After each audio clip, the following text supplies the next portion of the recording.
चौक में, मंडी में, रोड पे जहेज रखा जाता है। उस वक्त तक गाड़ी में नहीं भरा जाएगा जब तक पूरे बस्ती को नुमाइश नहीं करा दी जाएगी। दिल पे हाथ रख के बता, आज मेरी बेटी है, कल तेरे आगे भी बेटी होगी। आज मैं चौक में रख के जहेज दिखा रहा हूँ, दुनिया के सामने ला के रख देता हूँ, लोग तमाशाई बन के देखते हैं।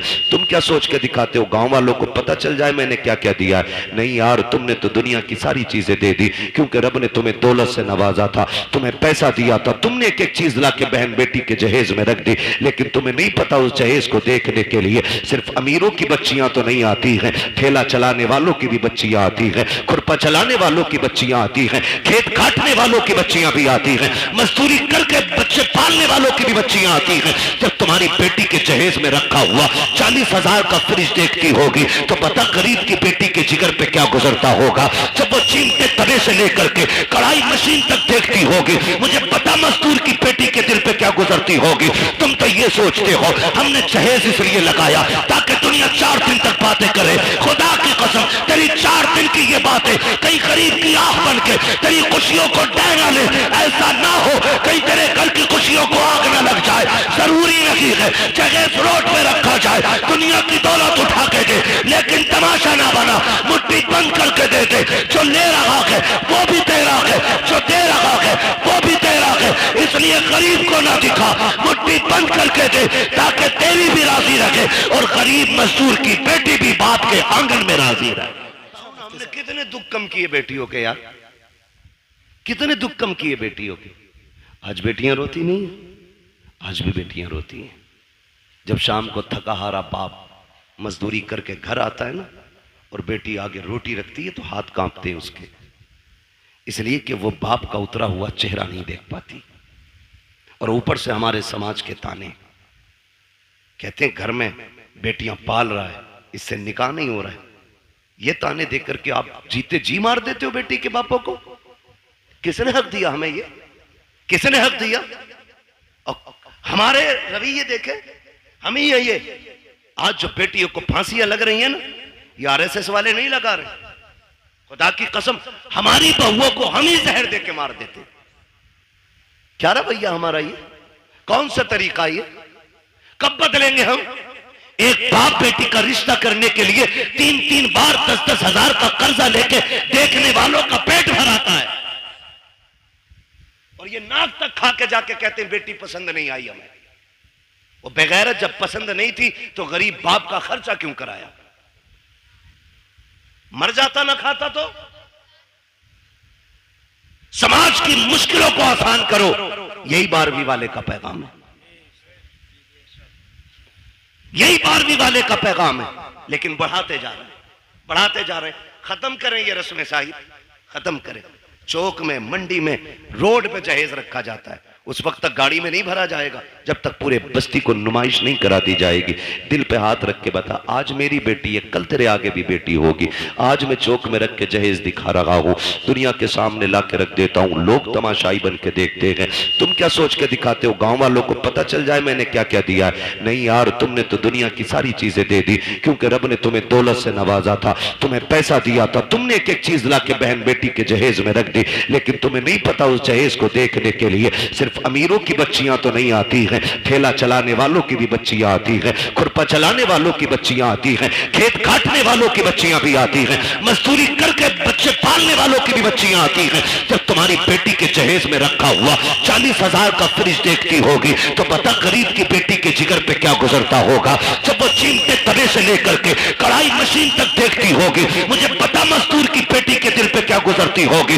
तुम तो ये सोचते हो हमने जहेज इसलिए लगाया ताकि दुनिया 4 दिन तक बातें करे। खुदा की कसम, तेरी 4 दिन की ये बातें कहीं गरीब की आंख बन के तेरी खुशियों को डहना ले। ऐसा ना हो कहीं तेरे घर की खुशियों को आग ना लग जाए। जरूरी नहीं है जहेज रोड पे रखा जाए, दुनिया की दौलत उठा के दे, लेकिन तमाशा ना बना, मुट्ठी बंद करके दे दे। जो ले रहा है वो भी तेरा है, जो दे रहा है वो भी तेरा है। इसलिए गरीब को ना दिखा, मुट्ठी बंद करके दे ताकि तेरी भी राजी रखे और गरीब मजदूर की बेटी भी बाप के आंगन में राजी रहे। लेकिन हमने तमाशे बनाए, हमने नुमाइश बनाई, और इस नुमाइश ने बेटियां हमारे सर पे बोझ बना दी। गलत नहीं कह रहा हूं, इस नुमाइश ने बेटियां बोझ बनाई। इस दिखावे ने मार डाला। अभी कुछ दिन पहले की बात, हम 2 बारातें थी। कितनी बारातें थी? एक बारात में हम भी थे और एक दूसरी बारात कहीं से आई थी। जाना एक ही घर पे था, एक ही घर पे दोनों बारातें आई। जो दूसरी बारात आई ना, दूल्हा ने बदतमीजी शुरू कर दी और इतनी बदतमीजी हुई कि निकाह नहीं हुआ। एक बहन का निकाह हो जाता है, दूसरी का नहीं हुआ। मुझे एक बात बताओ, कहने को तो आसान है बारात लौट गई, लेकिन मुझे कोई बताएगा जो बिजलियां उस बेटी के दिल पे गिरी होंगी जिसके हाथों पे निकाह के लिए मेहंदी लगी हो, जो सुर्ख जोड़ा बैठ करके पहन के तैयार बैठी हो कि कोई आएगा जिंदगी भर का वादा करके आज लेके चला जाएगा। जब उसको पता चला होगा कि बारात वापस चली गई है, तो कोई उसके दर्द का अंदाजा लगा सकता है? मुझे लगता है खुदा की कसम जो दर्द का झटका उसको लगा होगा, अगर समंदर में डाल दिया जाए ना उस दर्द का एक हिस्सा, तो समंदर भी सूख करके एक कोयला बन जाता। मगर मेरी कौम, हमने अभी तमाशे बंद नहीं किए हैं, अभी हमें गैरत नहीं चढ़ रही है। बदले ये रवैये, निकाह इतने आसान कर दो कि बेटियां रोए ना, कलमा पढ़े और कहे एहसान रब का हुजूर की उम्मत में पैदा किया गया। इतने आसान निकाह कर दो, इतना आसान कर दो निकाह। अल्लाह आपको सलामत रखे। मेरे भाई, ये मुश्किलें जो आई हैं ना बेटियों पे, इसे खत्म करने की कोशिश करेंगे इंशाल्लाह, करेंगे इंशाल्लाह। जो रिश्ता करने जा रहे हैं ना, ये भी 3-3 गाड़ी भर के लेके जा रहे हैं।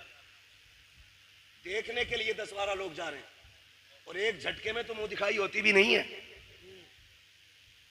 8 लोग आए, देख के चले गए, फिर फोन की घंटी बजी। अब क्या रह गया ना, बुआ ने न देखा अभी, ला भाई बुआ भी ला, वो भी यतीम है। बुआ देख के गई, कह रहे हमारी वो जो है ना तेरी चचेरी मुमानिया, वो भी आएंगी, क्यों उन्हें भी हराम के खाने की आदत है ना, वो भी आएंगी देखने के लिए। ओ भाई बंद करो ये, लड़के के घर वाले देख ले, बहन मां देख ले, खाला फूफी सारी चली आ रही है ठलवी, कोई काम ही नहीं है। बंद करो ये तमाशे, निकाह इतना आसान कर दो कि बाप बेटी को बोझ ना समझे। करेंगे इंशाल्लाह ऐसा, वादा करें इंशाल्लाह ऐसी करेंगे। कितने लोग 10 लाख लेंगे जहेज में? हाथ उठा के बता दें। कोई बात नहीं मेरे बच्चे, बात समझी नहीं उस बच्चे ने, इसलिए जल्दी में हाथ उठा दिया। डिमांड करेंगे। एक सबसे बड़ा नुकसान बता दूं, टाइम मेरा ओवर चल रहा है, लेकिन मैं फिर भी एक नुकसान बता दूं। जो लोग ना डिमांड रखते हैं, जब उनकी बहुएं घर में आ जाती हैं ना, तो फिर वो ससुर को अब्बा नहीं कहती हैं, सास को अम्मा नहीं कहती हैं, और शोहर को शोहर नहीं कहती हैं। क्या कहती हैं? सास को बुढ़िया, शोहर को, वो ससुर को डाकू और शोहर को नौकर कहती है। इसलिए कि रिश्ता नहीं हुआ, उनके बाप ने गुड्डा खरीदा है। मालूम है तेवर क्या होते हैं अब्बा के? 1 रुपया भी कम हुआ बारात लौट जाएगी। तो जो 1 रुपया वो बाप लेके आता है ना, गोलक तोड़ के, नसीब फोड़ के, जैसे भी लाता है, वो बच्ची को याद रहता है। फिर वो तुमसे 1-1 रुपए का हिसाब लेती है, फिर जीभ निकाल देती है इतनी, फिर कह रहे अब्बा नहीं कह रही, क्यों तूने कौन सा बेटी वाला रवैया इख्तियार किया उसके लिए? कल तू उसे सर पे हाथ रख के लाता, जैसे मेरे नबी का उमर लेके आया था, हजरत उमर फारूक आज़म। आज ना 10-10 लाख रुपए लेकर के तोलता फिर रहा, और फिर वो नहीं कह रही अब्बा बकरी बुड्ढे को चाय दे दो, क्यों कह, ये कह रहा मैडम जरा पानी लाना, तो कहती खुद भर के ला। 10 लाख दिए मेरे अब्बा ने, सब के आगे शेर बनेगा, फिर नोरा फिर रहा बीवी के आगे। ये 10 लाख की मार है जो लंगूर बना दिया इसकी शिकल को। ऐसे रिश्ते नहीं होते। हजरत उमर फारूक आज़म है, रात को टहल रहे अपनी मिल्कियत में, और ये देख रहे हैं कोई गरीब परेशान तो नहीं है, ये सोच करके टहल रहे ताकि कोई दुखी ना हो। जब एक गली से गुजरे ना, तो एक घर से, बेटे, एक घर से आवाज आ रही थी, बेटी दूध में पानी मिला दे। बच्ची ने कहा अम्मा उमर का दौर है। अम्मा ने कहा क्या हो गया? उमर थोड़ी देख रहे। कहा अम्मा उमर तो नहीं देख रहा, लेकिन उमर का खुदा देख रहा है, उमर का खुदा देख रहा है, लगा दे पानी दूध में। उसने कहा नहीं। मैं अपने रब के सामने चोरी नहीं कर सकती। हजरत उमर ने सुना, घर आ गए, गुलाम को भेजा, सुबह पता करो कौन है ये लोग। पता चला बेवा है, एक उसकी यतीम बच्ची है। अपनी बीवी से कहा मेरी शरीक है याद। कहा क्या? कहा तुम पूछ रही थी ना बेटे का रिश्ता किधर करना है, लड़की ढूंढो। कहा रात लड़की मिल गई है। कहा कहाँ है? कहा एक बेवा की बच्ची है, यतीम है। कहा रिश्ता वहां करेंगे? कहा हाँ। कहा कौन जाएगा? कहा तुम जाओगी। हाथ पकड़ा बीबी का, चल दिए। सुबह में दिन का उजाला है, बीवी से कहते जा रहे हैं शरीक हयात सुनो, अंदर जाके ये मत बताना कि तुम अमीरुल मोमिनीन की बीवी हो, तुम्हारा शौहर आधी दुनिया का बादशाह है, ये नहीं कहना है। चुप जाकर के इज्जत से बेटी मांगनी है, इज्जत से बेटी मांगनी है। हजरत उमर दरवाजे पे खड़े हो गए, बीवी को अंदर भेज दिया। किसको? हजरत उमर कहाँ है? कहाँ है हजरत उमर? दरवाजे पे। मैं एक बात पूछूं, बड़ी बेगैरती की है, शादी लड़के की है, वो कह रहा मेरा कजिन आएगा देखने के लिए, बीवी हमारी बनेगी, और भेज रहे कजिन को। यार तुझे पसंद है तो मेरी पसंद है, अरे बेगैरत तो आग लगे तेरी पसंद को, शर्म नहीं आती? कजिन को भेज रहा, उमर को देख, बेटे के लिए बेटी देखने आए, खुद दरवाजे के बाहर खड़े। बीवी से कह रहे हैं जा जाके बात कर और बताना मत मैं कौन हूं। अल्लाह अकबर। बीवी अंदर गई, जाके बैठ गई, सलाम किया। खातून ने पूछा कौन हो, क्यों आई हो? कहा एक जरूरत आपके दरवाजे तक ले आई है। कहा मुझ गरीब के दरवाजे से कौन सी जरूरत पूरी होगी? कहा एक बहुत अहम चीज आपसे लेने आए हैं। कहा गरीब लोग हैं साहिब, क्या अहम चीज हमारे पास होगी? आपने कहा ये जो आपकी बेटी है ना, ये हमारे घर की दुल्हन बना दो, हमें इसका हाथ हमारे हाथ में दे दो, हम इसे अपने घर की बहू बनाना चाहते हैं। इतना सुना ना, मां ने भी तड़प के कहा खातून चुप कर, मेरी बेटी यतीम जरूर है, मैं बेवा जरूर हूं, लेकिन अभी इतने भी गए गुजरे लोग नहीं है हम कि बिना पूछे कछे किसी के भी हाथ में बेटी का हाथ दे दे। बता तू है कौन, कहां की रहने वाली है, हमारी बेटी का हाथ मांग रही है? यतीम समझ के हल्के में ना लेना, अभी मां जिंदा है, बताना तू है कौन? हजरत उमर की बीवी बात छुपा रही है, बताना नहीं चाहती है कौन है, किसकी बीवी है, किसके लिए हाथ मांगा जा रहा है। फिर जब मजबूर किया, कहा ऐसे हम किसी के हाथ में बेटी का हाथ नहीं देंगे, कम से कम पता तो होना चाहिए कौन लोग हैं सामने वाले। फिर डरते डरते कहती है सुनो, मैं उमर इब्ने खत्ताब की बीवी हूं, जिसके लिए मैं हाथ मांग रही हूं वो उमर खत्ताब का बेटा है। अल्लाह अकबर। इतना सुना है, जैसी इतनी बात सुनी है औरत का तेवर बदल जाता है। कहती किस उमर की बात कर रही हो? कहीं वही तो उमर नहीं है जो हमारा अमीरुल मोमिनीन है? कहीं उसी की बात तो नहीं करती हो जो आधी दुनिया का बादशाह है? बीवी ने गर्दन झुका के कहा माफ करना, मेरे सरताज ने मना किया था कि आपको ना बताओ, लेकिन बता रही हो। हाँ, उसी उमर के बेटे के लिए आपकी बेटी का हाथ मांगने आई हो। कहती चल दिखा तो सकी, कहाँ है तेरा उमर? का वो दरवाजे के बाहर खड़ा है। अल्लाह अकबर। इतना सुना, बाहर जब औरत आई है, हजरत उमर दीवार से लगे हैं, हाथ उठे हैं, आंख में आंसू हैं, कहते हैं मालिक उमर को खाली ना लौटाना, आज उमर की इज्जत रख लेना, आज उमर की लाज बचा लेना, मालिक मुझे खाली ना लौटाना। ये रोते जा रहे हैं, कहते जा रहे हैं। औरत ने आके कहा था उमर क्या तू अमीरुल मोमिनीन है? कहा हाँ। काम तुम्हें बेटी नहीं दे सकते। कहा किस लिए? कहा था दुनिया के बादशाह का बेटा और इधर यतीम की बेटी, बताओ निभाओ कैसे होगा? हजरत उमर ने कहा था ये न देख कि ये किसका बेटा है और बच्ची कौन है, ये देख तू भी नबी का कलमा पढ़ती है, हम भी नबी का कलमा पढ़ते हैं। अल्लाह अकबर। इस शर्त पे रिश्ता हो गया, दुल्हन आ गई घर। सुनो भाई, 2 लाख के चक्कर में बेटे की लाश बेचने वालों, मैं तो लाश ही बेचना कहूंगा उसको। 10-10 लाख में बेटे बेच देते हो। सुनो, दावे के साथ कहता हूं, ये बेटे वाले जो 10 लाख बेटी ब्याहने के लेते हैं ना, अगर बेटियां कीमत लिया करती तो ये आधे बच्चे कुआरे मार देते। एक बेटे के लिए बहू खरीद के नहीं लाता ये खुदसट बाप। आज 4 बेटे ना, फटा जा रहा, 40 लाख हो गए, और 15 का दाव लग गया तो 15 चौका आधे करोड़ का मालिक बन गया। हिसाब लगाए बैठा उंगलियों पे। और बगैर तो सुनो, 60 ले ले या 80 ले ले, तुझे बेड पे 1 मिनट बैठने नहीं मिलेगा। जिसकी पिलाई नापता फिर रहा ना कहीं से, उस पे तू बैठ नहीं सकता एक दिन भी। तेरे हिस्से में अगर आया तो ससुराल से मिला हुआ हुक्का ही आगा जो तेरे फेफड़े खराब करेगा। इसके अलावा तुझे कुछ नहीं मिलने वाला। तू मर क्यों रहा भाई? लिस्ट अब्बा के ही हाथ में,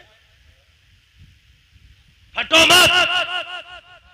अल्लाह कादिर मुतलक, जो सेहरे देना जानता है वो सेहरे लेना भी जानता है। जो मेडिकल लाइन से लोग जुड़े, कितने हादसे ऐसे होते हैं। 18 साल का जवान, 20 साल का जवान, पता चला अभी शादी का रंग नहीं उतरा था कि जोड़े कफन में बदल गए। कुछ नहीं पता मौत का। मत इतराओ इतने, 10-10 लाख में बेचने की जरूरत नहीं। रिश्ता हुआ, निकाह हुआ, हजरत उमर के घर में आई बच्ची। हजरत उमर करीब आके कहते हैं, बेटी क्या बात थी उस दिन जो रात में तेरी माँ ने तुझसे कहा था? इतना सुना बच्ची के माथे पे पसीना आ गया। आपको कैसे पता? कहा मैं दरवाजे पे खड़ा था, दरवाजे पे खड़ा था। कहा जनाब बात ये थी कि मेरी माँ कह रही थी दूध में पानी मिला। मैंने कहा उमर का दौर है। उसने ये कहा कि उमर देख थोड़ी रहा है। फिर मैंने ये कहा उमर नहीं देख रहा तो उमर का खुदा तो देख रहा है। हजरत उमर रो दिए और हाथ पकड़ा बच्ची का। कहने लगे बेटी बता मैं कौन हूं? बच्ची ने कहा आप मेरे चाचा लगते हो। फरमाने लगे ना बेटी, आज के बाद चाचा ना कहना, तू यतीम है, मुझे बाप कह के आवाज देना, मुझे बाप कह के आवाज देना। आज के बाद तू यतीम नहीं, आज के बाद उमर तेरे सर पे शफकत का हाथ रखता है। लेकिन सुन मेरी बेटी, रोज उमर को अदालत का काम रहता है, रोज फैसले सुनाने होते हैं। बेटी तेरी ड्यूटी इतनी है, जब उमर चलने लगे तो जो तूने अपनी माँ से कहा था खुदा देख रहा है, वही मेरे कंधे पे हाथ रखना और कहना अब्बा उमर फैसले सोच समझ के करना, खुदा देख रहा है। अगर तू ये कहती रखेगी उमर की अदालत से कोई फैसला कभी गलत नहीं हो सकता। तुम बहुओं को बाप वाला प्यार दो, वो तुम्हें बेटी वाला एहतराम देके दिखाएंगे। समझ रहे हो ना मेरी बात?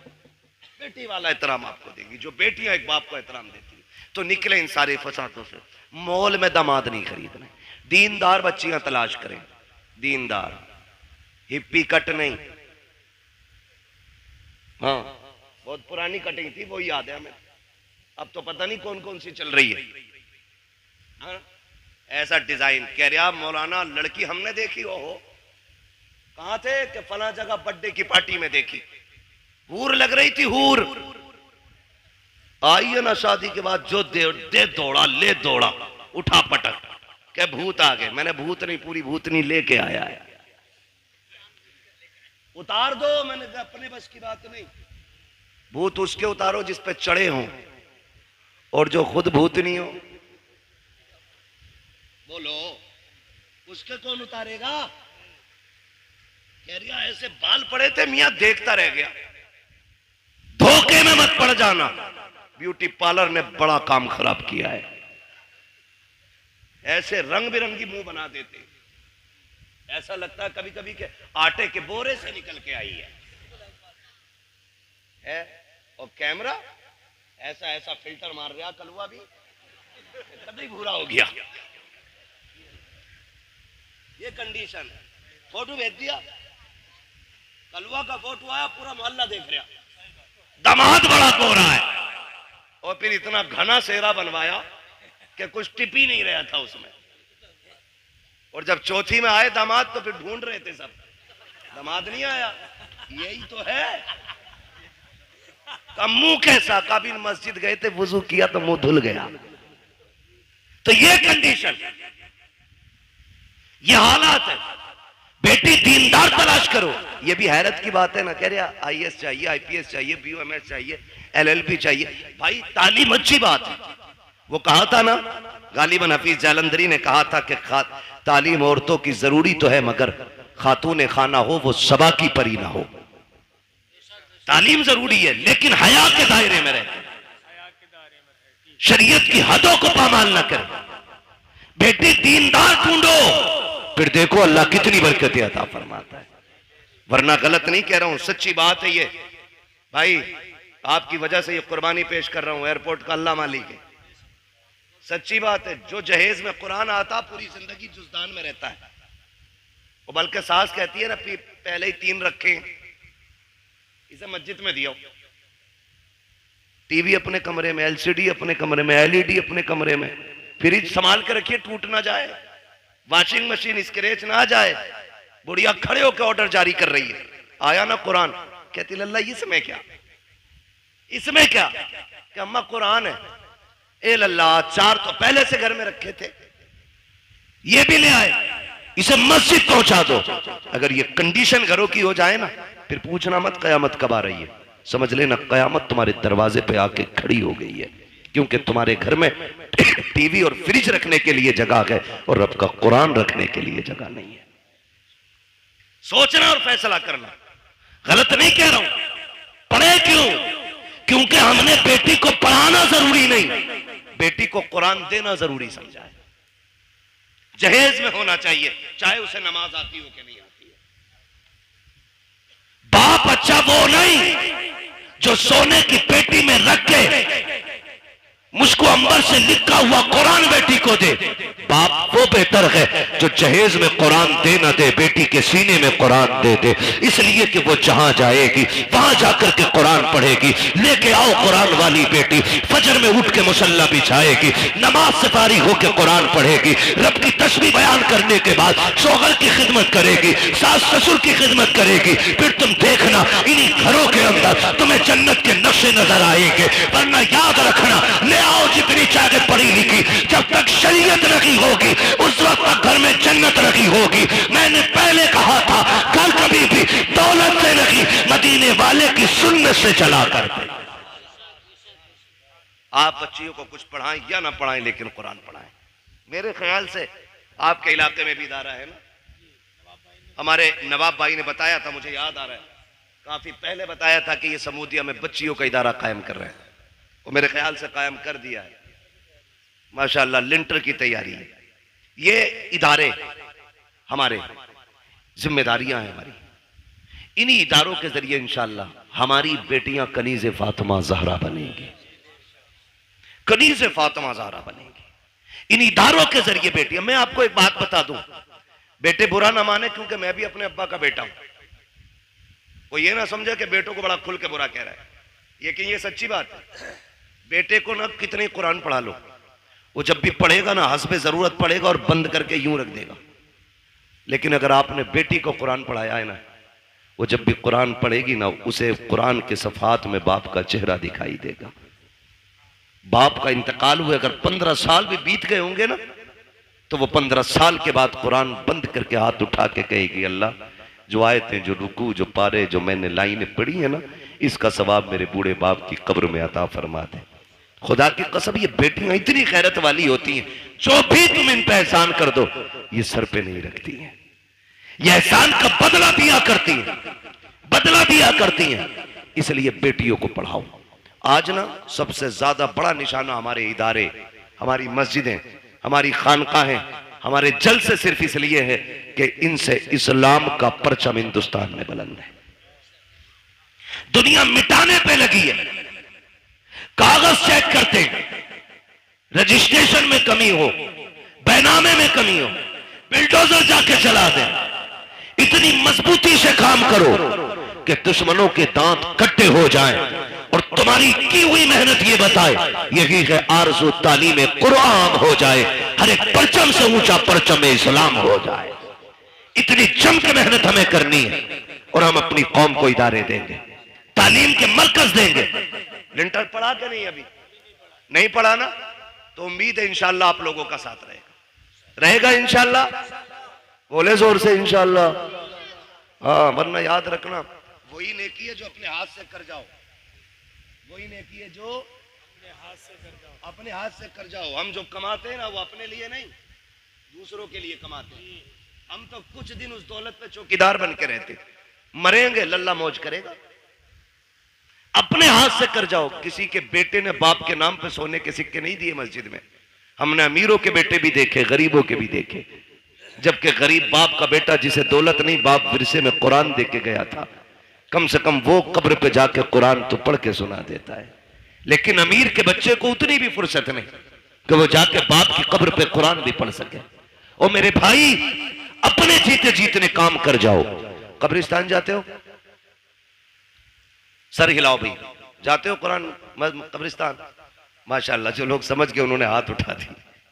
समझदार हो गए ना, अल्लाह सबको सलामत रखे। और फिर फरीदपुर के लोग समझदार ना होते तो जलसा ही क्यों करते? सबसे बड़ी पहचान समझदारी की तो हुजूर की मिलाद सजाना है ना। तवज्जो है ना? कब्रिस्तान जाते, कब्रें सारी सलामत हैं, कुछ बैठ भी गई हैं, कुछ बैठी भी होंगी और कुछ कब्रों के निशान भी खत्म हो गए होंगे, मिट्टी डाल के बराबर भी कर दी गई होंगी, कुछ में निशान भी बनाए गए होंगे। लेकिन कई कब्रें ऐसी होंगी जिनका पता ही नहीं होगा ये किसकी। किसी सफेद वाले बालों वाले को लेके जाना, अब्बा ये किसकी कब्र है?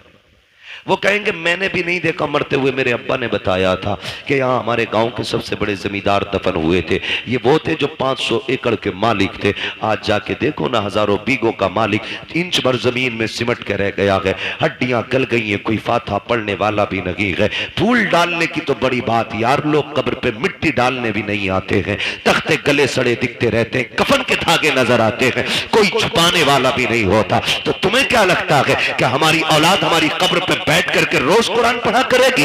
रोज हमारी कब्र पे बैठ करके फकीरों के नाम पर लंगर लुटाया जाएगा?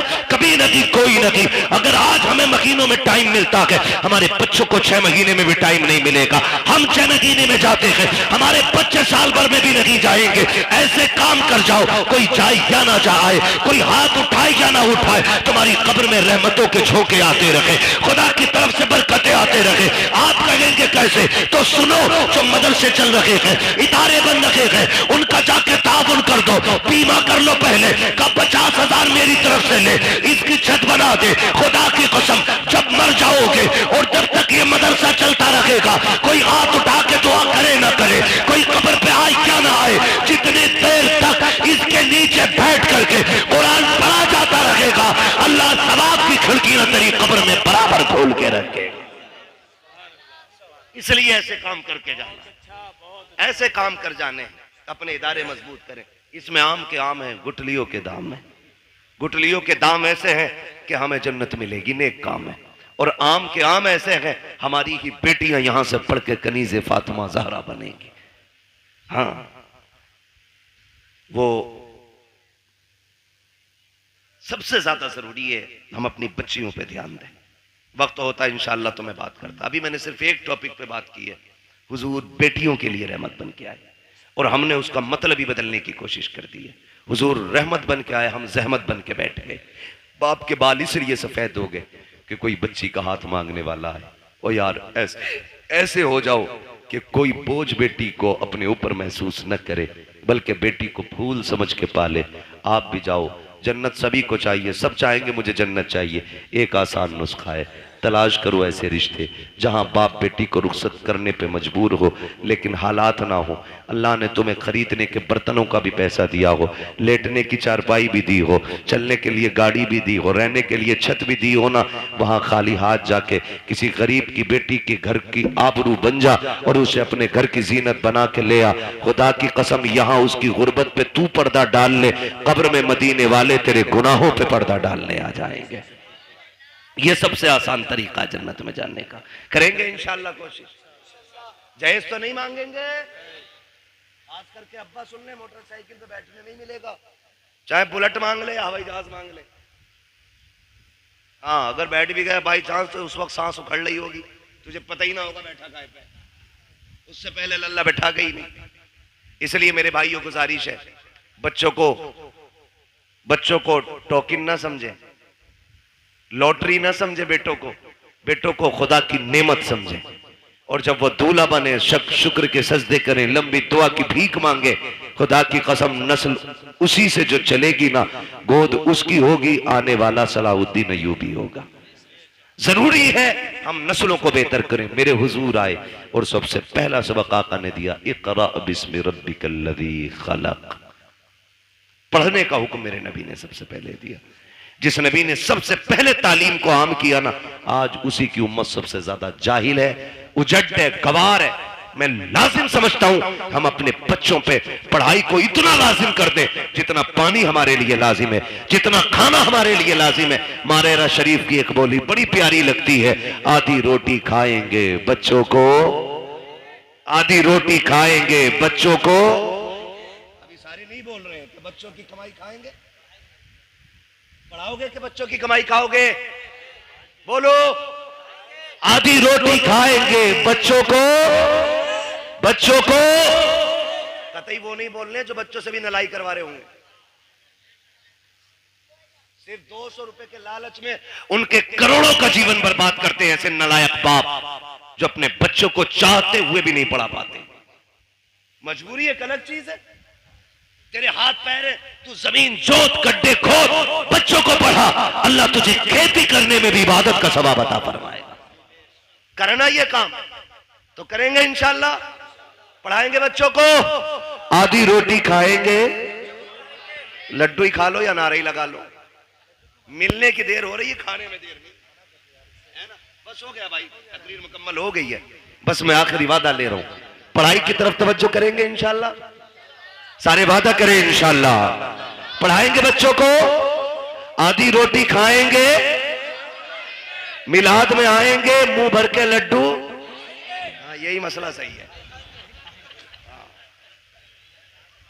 अल्लाह आपको सलामत रखे। ये जो खा रहे हो ना ये भी हुजूर का सदका है, ये जिस भाई की तरफ से अल्लाह उसे बरकतें दे। और हम सुन्नियों का तो नजरिया ये है ना, खाते हैं तेरे दर का, पीते हैं तेरे दर का, पानी है तेरा पानी, दाना है तेरा, दाना है तेरा।